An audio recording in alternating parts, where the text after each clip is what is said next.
Hello दोस्तों, Google listing के लिए जो वीडियो अपलोड करना रहता है उसके लिए मैक्सिमम 2 मिनट का वीडियो बनाना है। उससे कम भी बना सकते हैं। सबसे पहले दुकान के अपोजिट साइड का वीडियो स्टार्ट करना है। चूँकि ये मेरा रोड साइड है तो उधर जाना पड़ेगा।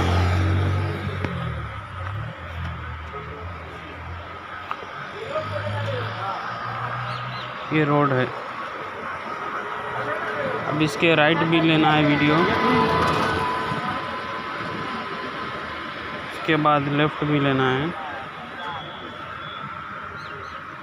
और दुकान का अगर आपके बोर्ड वगैरह है तो उसका भी फ़ोटो दे सकते हैं। उसके बाद सराउंडिंग में जितने भी चीज़ें हैं उन सभी को रिकॉर्ड करना है।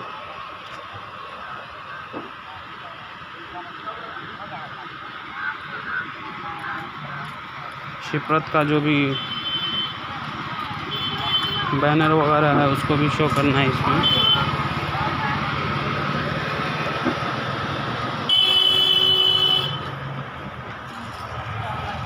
ये मेरा शॉप है,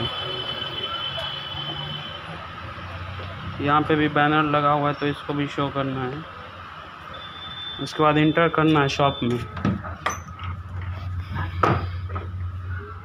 शॉप का भी पूरा इसमें शो करना है। जो भी आपका लैपटॉप वगैरह है, प्रिंटर है, उसको शो करना है पूरा।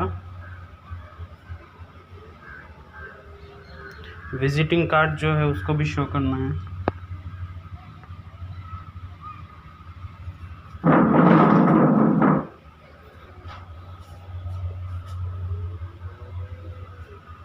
उसके बाद ये अपलोड कर सकते हैं।